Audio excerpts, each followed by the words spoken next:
మీరు చెప్పే కాలేజీలు నేను మిమ్మల్ని సూటిగా అడుగుతున్నా, మీ పిల్లలు స్కూల్ కాలేజ్కి వెళ్తురా? మీ ఫ్యామిలీలో కానీ మీ కజిన్స్లో కానీ చంద్రశేఖరరావు గారి మాకు ఇచ్చిపోయింది 3,000 చిల్లర కోట్ల రూపాయల పాత బకాయిలు. ఏ ఒక్క రోజు కూడా కేసీఆర్ ఉన్నప్పుడు ఒక్క రూపాయి అడగలే. ఈరోజు వాళ్ళకి మేము ఉన్న బకాయిలు 3,600 కోట్లు.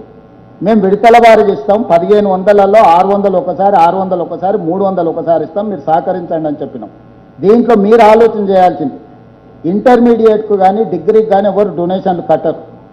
వాళ్ళు ఫీజు రియంబర్స్మెంట్ మీదనే ఆ కళాశాలలు నడుస్తాయి.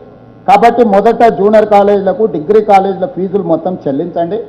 ఇంజనీరింగ్ కాలేజీలు 185 ఉన్నాయి.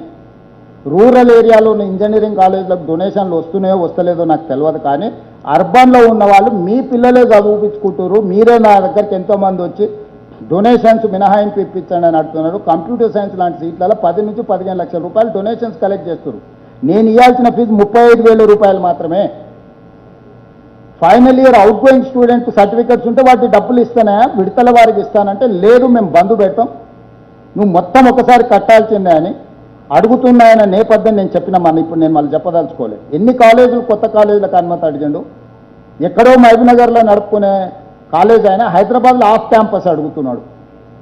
అంటే 100% రూల్కి అగెనెస్ట్గా కోరికలు కోరితే నేను తీర్చలేదని ఆ పదం మీద నన్ను బెదిరించడానికి బంధువులు అంటారు. ఓకే ఫైన్, బంద్ చేస్తారు, 6 నెలలు బంద్ అయింది, 6 నెలలు ఫీజులు ఇవ్వలేదు, 6 నెలల తర్వాత మొత్తం ఫీజులు గవర్నమెంట్ ఇస్తుంది. ఈ అకాడమిక్ ఇయర్ పోయింది కదా, పిల్లలు ఎవరు తెచ్చిస్తారు?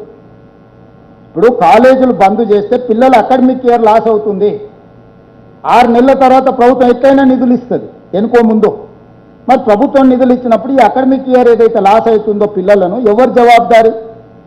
చదువు లేకుంటే ఈరోజు లక్షలాది మంది పిల్లల్ని వీధుల్లో తిప్పి ఆ పిల్లల జీవితాలతో చెలగాట మారుతుంటే ఈ యాజమాన్యాలు కానీ లేకపోతే వీళ్ళు, రాజ్యాంగం ఏం చెప్తుంది? విద్య సేవ, వ్యాపారం కాదు. నేను అందుకే చెప్పిన, మీరు పిల్లల జీవితాలతో చెలగాట మారకండి, ఇది మంచిది కాదు సుమా. ప్రభుత్వంతో మీకు నిధులు రాబట్టుకునేది ఉంటే కూర్చుందాం, మాట్లాడుకుందాం, ప్రణాళికలు చేసుకుందాం, ఏ రకంగా ముందుకు వెళ్దాము అని నేను సూచన చేసిన. పెడచెవిన పెట్టి మేము బంద్ చేస్తాం, మేము నిర్బంధిస్తాం, బెదిరింపులకు దిగపోవడం వల్ల, బంధులు పెట్టడం వల్ల, బంధువుకు పెట్టడం వల్ల ఈ సమస్యకు పరిష్కారం దొరకదు.